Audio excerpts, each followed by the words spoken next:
오늘은 99번 주기도문, 전체 주기도문 강론으로 들어가기 전에 주기도문의 의의에 대해서 함께 생각해 보도록 하겠습니다.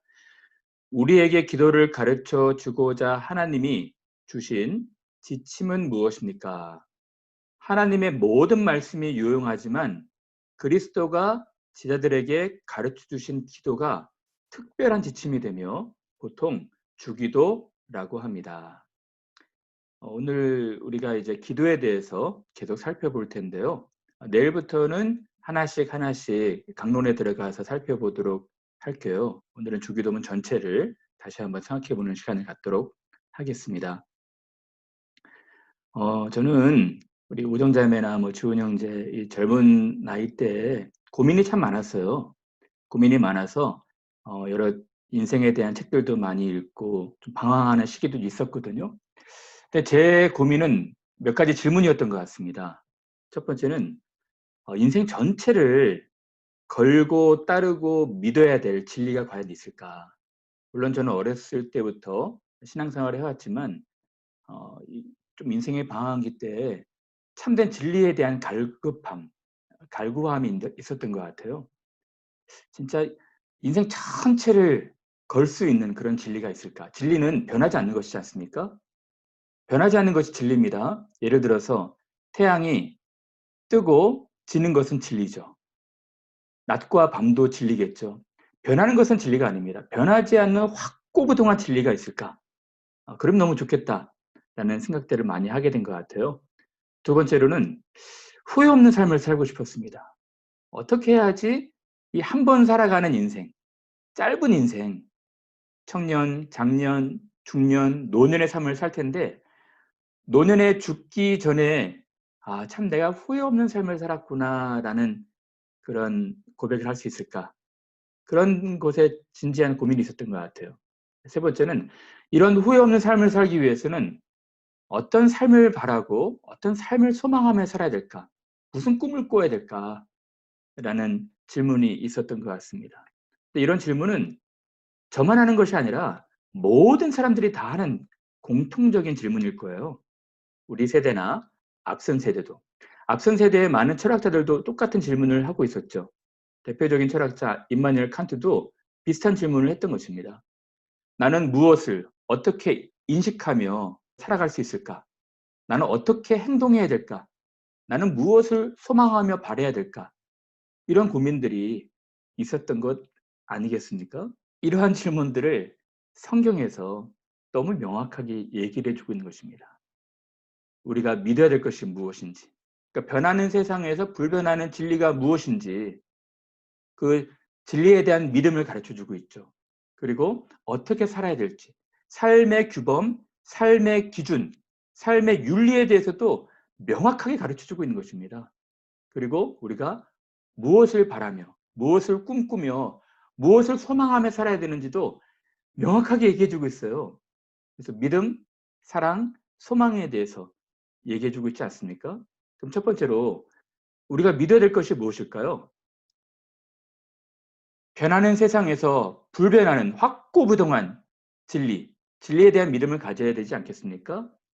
기독교인들이 무엇을 믿고 있는지에 대해서 청년들이나 또 교인들에게 물어보면 명확하게 얘기해 주는 분들이 많이 없어서요. 지금은 우리 교회는 그렇진 않은데 예전에 목회하다 보면 "당신은 무엇을 믿습니까?" 하면 믿음의 내용에 대해서 주저주저하고 얼버무리는 분들이 굉장히 많습니다. 기껏해야 예수님 믿고 기껏해야 한두 가지 더 얘기를 하는데요. 우리들의 믿음은 명확합니다. 그렇죠? 그래서 그 믿음의 내용을 잘 요약해 준 성경 전체를 잘 요약해 준 것이 신앙 고백의 형태로 사도신경이라고 말씀을 드렸죠. 물론 그런 신앙 고백의 형태는 많이 있습니다. 그중에서 아포스톨 크리드가 잘 요약을 해준 것 같아요. 첫 번째는 하나님 믿는 것입니다. 변하지 않는 하나님, 전능하신 하나님, 세상을 만드신 하늘과 땅과 우주를 만드신 하나님을 믿는 것입니다. 하나님은 변하지 않으세요. 두 번째는 예수님을 믿는 것입니다. 우리 아까 집사님이 잘 기도를 해 주셨던 것처럼 삼위 하나님을 믿는 거예요. 어떤 예수님을 믿습니까? 하나님의 아들로서 동정녀 마리아의 몸에서 성령으로 잉태되신, 그래서 고난을 받으시고 우리를 위해서 십자가에 달려 돌아가시고, 그리고 우리를 위해서 다시 죽음에서 부활하시고, 그리고 하늘에 오르셔서 다시 심판주로 오실 그 예수님 믿는 것입니다. 여러분들은 무엇을 믿습니까? 하면 요 내용을 고백하는 거예요. 우리는 변하지 않는 진리, 하나님과 예수님, 또 성령 하나님을 믿는 것이죠. 어떤 성령 하나님을 믿는 것입니까? 그가 교회를 이루신 거예요. 교회 안에 계셔서 교회를 성도와 함께 연합하게 하신 것입니다. 우리의 죄를 용서하시고 우리의 몸을 다시 살리실 거예요. 죽을 몸들을. 그 영원한 나라에서 살게 하실 것입니다. 그 나라에 들어갈 때까지 우리를 도우실 거예요. 이것을 믿는 것입니다. 이것은 변하지 않는 진리예요. 명확하게 우리가 믿고 있는 진리의 내용입니다. 근데 이러한 믿음을 가진 사람들이 어떻게 삶을 살아야 됩니까? 이제 우리가 사랑하며 살아야 되는 것입니다. 하나님께서 우리의 삶들을 사랑하며 살라고 말씀하신 거예요. 우리의 삶을 생명이라고 하지 않습니까? 이 생명이란 한자가 재미있는데요. 살생, 그리고 명할 명. 그러니까 명령하신 것을 살아내는 것입니다. 명령하신 분이 누굽니까? 하나님이세요. 우리가 명령하는 것이 아닙니다. 하나님이 우리가 살 수 있도록 명령하셔서 세상에 보내신 것입니다. 그러니까 하나님의 명령을 따라가는 삶을 살아가야 되는 거예요. 하나님의 명령하신 것이 무엇입니까? 계명에 나타나 있는 것이죠. 하나님을 사랑하고 이웃 사랑하는 것입니다. 이것이 우리를 향하신 하나님의 명령이에요. 계명인 것입니다. 그래서 지난번에 우리 계명을 살피면서 자세히 살펴봤죠. 예배의 대상이신 하나님 사랑하고, 또 그를 높이고 그만 바라보고 그의 이름을 존중히 여기고, 또 정하신 날에 예배하고, 또 모든 사람들을 존중하면서 존경하면서 사랑하는 것입니다. 그래서 위로는 하나님을 사랑하는 것이고, 옆으로는 이웃을 우리처럼 내 뼈 중에 뼈, 살 중에 살처럼 사랑하는 것이 하나님의 명령입니다. 여러분, 그러므로 여러분들이 살아갈 그 규범과 기준은 분명해요. 엉뚱한 데서 찾으면 안 됩니다. 그렇죠? 그러면 세 번째로 우리가 바라야 될 소망. 소망이 무엇일까요? 소망은 흥미로운데요. 서양 사람들은 이 소망에 대해서 두 단어를 같이 씁니다. 희망과 소망입니다. 그렇죠? 같은 내용이에요, 사실은. 요 망자라는 것이 재밌는데요. 바랄 망입니다. 그 마음이 바른 데에 서 있는 것이죠. 이 바라는 것에 대한 바른 자세로 서 있는 것입니다. 근데 요 희망과 소망, 기독교인들은 희망이라 말하지 않고요. 소망이라 말을 합니다. 무슨 차이가 있는 것일까요? 차이가 있습니다. 희망은 미래에 이루어질 것을 기대하는 마음. 이것은 소망과 같죠. 근데 지금 현존하진 않지만 이루어질 수도 있고 이루어지지 않을 수도 있는 것입니다. 더 중요한 것은 희망의 주체는 사람인 것이죠. 내가 바라보고 내가 희망하고 내가 기대하는 것입니다. 그렇죠. 근데 우리 기독교인들이 생각하는 소망은 좀 다릅니다. 물론 미래에 이루어질 것을 기대하는 마음은 같아요. 그러나 이미 이루어진 것, 부분적으로 성취한 것입니다. 성취된 것입니다. 그리고 앞으로 이것이 완성될 것을 바라보는 거예요. 그것이 무엇입니까? 하나님의 약속입니다. 소망의 내용은 하나님의 약속이에요. 이것은 부분적으로 성취가 되었고 앞으로 완벽하게 이루어질 거예요. 더 중요한 것은 이 소망의 주체가 우리가 아니라는 것입니다. 소망의 근원과 주체는 하나님이에요. 우리 아까 박혜린 집사님이 기도하셨던 것처럼 하나님이 우리의 소망이신 것입니다. 소망을 이루어 가시는 분도 하나님이신 거예요. 그래서 우리는 이것을 소망한다라고 표현하는 것입니다. 서양 사람들은 세상에서 주어질 것을 이제 희망하며 살아가죠. 근데 우리는 소망 가운데 있는 것입니다. 우리의 소망이 무엇입니까? 하나님과 우리와 관련된 것이죠. 하나님의 이름이 더 높여지는 것, 우리를 사랑하신 그분이 더 존중받는 것, 그분의 이름이 물이 바다를 덮은 같이 충만하게 알려지는 것입니다. 그의 나라가 더 확장이 되는 것이죠. 완벽한 그의 나라가 이루어지는 것입니다. 하늘에서 하나님의 뜻이 이루어진 것처럼 이 땅 가운데서도 그의 통치 영역이 더 넓어지고 확장되는 것입니다. 이것이 우리들의 소망인 것이죠. 여러분들도 그 소망을 가지고 있습니까? 그리고 내가 아닌 우리입니다. 우리에게 필요한 양식, 우리의 죄 용서, 그리고 시험에 들게 하지 말아 달라고 하고 시험에 들었다 할지라도 악에서 구원해 달라는 것입니다. 요 내용은 이제 내일부터 자세히 보도록 하겠습니다. 근데 이 주기도문이 성경에선 두 군데 나오는데요. 마태복음에 나오는 주기도문과 누가복음에 나오는 주기도문이 좀 차이가 있어요. 마태복음 6장과 누가복음 11장에 나옵니다. 근데 큰 차이는 없습니다. 근데 요런 내용들이죠. 파란 글자가 좀 차이가 있는 것으로 제가 적은 거거든요. 누가복음에는 아버지여라고 칭을 하라 했지만 마태복음에는 하늘에 계신 우리 아버지여, 그리고 뜻이 하늘에서 이루어진 것 같이 땅에서 이루어지이다라는 내용과 다만 악에서 구하옵소서라는 내용이 마태복음에 더 있는 것이죠.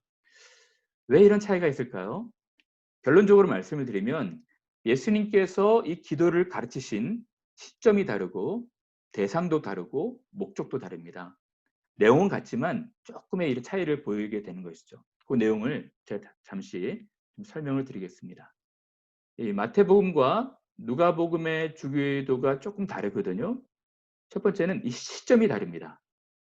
마태복음은 산에 오르셔서 설교를 하셨거든요. 그 설교 중에 가르치신 것입니다. 그리고 이제 그 좀 시점이 지나서 평지에서 또 다시 설교를 하십니다. 그 설교 이후에 누가복음 11장에서 가르쳐 주고 계신 것이죠. 제가 좀 더 자세히 말씀을 드리면 여러분, 예수님은 기도하는 분이셨습니다. 예수님의 전체 인생은 기도하는 인생이었어요. 예수님은 하나님이셨거든요. 하나님이셨음에도 불구하고 성부 하나님께 기도하셨죠.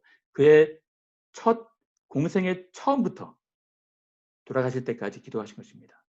여러분, 누가복음 3장에 보면 예수도 세례를 받으시고 기도하실 때, 세례 받으실 때도 기도하셨다고 말하고 있습니다. 하나님이 주신 사명, 하나님이 주신 임무를 잘 완수할 수 있도록 공생의 초기에 세례 받으실 때 기도하신 거예요. 더 놀라운 것은 이제 제자들, 12제자를 부르시고 확정하실 때, 처음부터 제자들이 몇몇은 가입을 했죠. 근데 12제자를 완성하실 때, 그때 밤이 맞도록 기도하셨어요. 자기와 함께 동역할, 동고동락하고 그들을 통해서 교회를 세우고 이제 그들을 통해서 선교가 이루어지지 않겠습니까? 그 좌충우돌하고 평범하고 보잘것없는 12명 뽑을 때 밤이 맞도록 기도하셨어요. 우리도 이런 기도가 필요하겠죠. 또 세 번째로는 신앙 고백 사건 들을 때, 여러분 놀랍지 않습니까? 이 베드로의 신앙 고백 전에 예수께서 기도하고 계셨어요. 그리고 베드로에게 물으신 것입니다. 사람들이 나를 누구라 하느냐? 너희는 나를 누구라 하느냐? 그때 기도하신 뒤에 그들에게 고백을 들으신 것입니다. 예수님 전체 인생은 기도하시는 인생이었어요. 또 신앙 고백 들으신 이후에 내가 너희를 떠나게 될 것이다. 처음으로 순환 예고를 하지 않습니까? 그 순환 예고를 듣고 사람들의 마음이 낙심이 되었어요. 그때 그들을 데리고 변화산에 올라가신 것이죠. 기도하러 산에 오르신 것입니다. 그리고 예수께서 돌아가시기 전날 밤에도 습관을 따라서 감람산에서 기도하셨어요. 여러분, 예수님은요, 모든 것을 하실 수 있는 하나님이셨거든요. 그가 기도하신 것입니다. 그러면 모든 것을 할 수 없는, 모든 것에 연약한 우리들도 기도해야 되지 않겠습니까? 예수께서 이런 기도를 드리셨어요. 그때 예수님의 기도를 듣고 이 동행했던 제자들이 예수님에게 물어봅니다. 예수님, 요한이 자기 제자들한테 기도를 가르쳐 주고 있는데 우리에게도 좀 기도 좀 가르쳐 주세요. 물론 예수님의 기도와 자기들의 기도가 많이 달랐기에 그 기도의 깊이를 더 이해하고 배우기 위해서 기도를 가르쳐 달라고 했던 것이 있겠죠. 그런데 당시의 문화를 보시면 모든 그 뭐 바리새파, 사두개파, 에세네파 이 종파들마다 다 기도문들이 있었습니다. 요한도 요한의 제자들에게 기도문을 가르쳤던 것 같아요. 그래서 각 당파들마다 기도문이 있는데 우리도 좀 기도문이 있어야 되지 않겠습니까? 그런 의도로도 예수님께 물어본 것이라 생각할 수도 있겠죠. 어쨌든 예수께서 이 제자들의 요청을 들으시고 기도를 가르치셨습니다. 너희는 이렇게 기도하라 하고 기도의 내용을 가르치셨어요. 그래서 첫 번째로 여기서 우리가 배울 것은 예수님 자신도 기도하셨다면 우리도 기도해야 한다는 것입니다. 기도가 우리의 신앙의 성패를 가를 거예요. 기도가 이 사단과의 싸움에서 승리를 이끌 거예요. 반드시 우리는 기도해야 됩니다. 근데 두 번째로는 기도는 배우는 것이라는 것이죠. 기도는 마음대로 해서는 안 됩니다. 기도는 가르쳐지는 것이고 올바르게 가르친 내용을 가지고 기도를 해야 되는 거예요. 그렇죠? 근데 예수께서 또 이 기도를 누구에게 가르치셨냐면 제자들에게 가르치신 것입니다. 제자들을 다 부르신 후에 제자들을 밤이 맞도록 기도하신 것은 누가복음 6장이었거든요. 이 기도를 가르치신 것은 11장이었습니다. 다 부르신 후에 디테일하게 가르치셨던 것이죠. 그러므로 이 대상이 다릅니다. 이 누가복음 11장은 제자들에게 가르친 것이고, 그러면 마태복음 6장은 전체 제자들, 산에 오르셔서 자기를 쫓는 전체 제자들에게 가르쳐 주신 것이죠. 어떻게 가르치셨을까요? 산에 오르셔서 산상설교 도중에 가르치셨거든요. 산상설교, 여러분 제가 나중에 한번 산상설교를 강의하고 싶은 마음이 있어요. 이런 방식으로. 산상설교는 반드시 여러분들이 암송할 정도로 전체를 잘 이해를 하셔야 돼요. 그러니까 하나님 나라 백성들이 모세가 시내산에서 율법을 준 것처럼 예수님이 하나님 나라 백성들에게 하나님 나라 백성들은 이렇게 살아야 된다라고 가르치신 내용이거든요. 하나님 나라의 백성의 성품과 의무 8가지로 말씀하셨죠. 가난해야 되고 애통해야 되고 온유해야 되고 화평케 해야 되고 그런 내용들입니다. 이런 성품이 그리스도인들, 신자들, 하나님 나라 백성들에게 있어야 한다는 것입니다. 그리고 하나님 나라 백성들은 어떻게 살아야 되는지 소금과 빛된 삶. 그리고 하나님 나라 백성들은 하나님의 말씀을 어떻게 이해하고 어떤 정신으로 그 말씀을 지켜야 되는지 삶의 규범으로 삼아야 되는지 그리고 하나님 나라 백성들은 실제로 이웃들과의 관계에서 어떻게 살아가야 되는지 구제를 가르치신 것이죠. 제일 중요한 것은요. 요 산상설교의 핵심 가장 중앙에 기도를 가르치신 것입니다. 이 모든 것이 가능하게 되기 위해서는 기도해야 한다는 거예요. 하나님 나라 백성들은 본질적으로 기도하는 사람이라는 것입니다. 기도 없이는 이런 것이 이루어지지 않는다는 것입니다. 그래서 가운데 한복판에 기도를 두신 거예요. 그리고 이제 기도를 더 깊이 들어가기 위해서 절제된 어떤 금식의 삶도 가져야 될 것이고 그리고 하나님 나라 백성들을 더 사랑하는 마음으로 이 어렵고 좁고 협착한 이 아무도 찾지 않는 길들을 가야 한다는 것입니다. 이 길 가기 위해서 기도가 필요하다는 거예요. 산상설교를 여러분 좀 잘 읽어보시기를 바랍니다. 그래서 설교 후 제자의 부르심을 완성하시기 전에 기도를 가르치신 것이고요. 두 번째는 모세처럼 산에서 새 백성에게 삶의 규범으로 가르치신 것입니다. 근데 이 기도를 가르칠 때 어떤 맥락에서 어떤 목적에서 가르치셨냐면 잘못된 기도와 올바른 기도에 대해서 말씀해 주시면서 주기도문을 가르치신 것입니다. 그래서 잘못된 기도에 대해서 말씀해 주셨고 올바른 기도에 대해서 말씀하시면서 이 기도를 넣으신 것이죠. 그러므로 우리가 이제 한 번만 더 잘못된 기도가 무엇이고 올바른 기도가 무엇인지 짤막하게 말씀을 나눌까 합니다. 잘못된 기도가 무엇일까요? 예수께서 마태복음 6장에 가르치신 것은 뭐냐면 사람들에게 보이려고 하는 기도입니다. 당시에 바리새인들과 세리와의 기도가 달랐죠. 사람에게 보이려고 회당 어귀에 서서 기도하지 말아라 라고 말씀하신 것이죠. 두 번째로는 중언부언하는 기도. 계속 했던 말 또 하고 했던 말 또 해서 시간을 늘리는 아무 내용과 의미 없이 이렇게 오랫동안 기도하지만 내용 없이 기도하는 기도하고 나서도 끝날 때 기도가 내가 무슨 기도했는지 잘 모를 정도로 기도에 진실성이 없는 기도들. 여러분 이 기도의 특징이 무엇일까요? 특징 하나를 말씀을 드리면 기도하는 대상을 알지 못하는 것입니다. 사람에게 보이려고 하는 기도는 기도하는 대상이 사람이에요. 사람에게 칭찬을 얻기 위해서. 그래서 예수께서 골방에 들어가서 아무도 없는 데 들어가서 은밀한 중에 보시는 하나님께 기도하라는 것입니다. 기도하는 대상이 사람이 돼서는 안 되고요. 의식하는 대상도 사람이 돼서는 안 되고 하나님께 들어가라는 것입니다. 그러므로 사람들과 함께 기도할 때도 공적으로 기도할 때도 마음의 골방으로 들어가야 되는 것이죠. 은밀한 중에 기도해야 되는 것입니다. 중언부언하는 기도의 특징도 똑같습니다.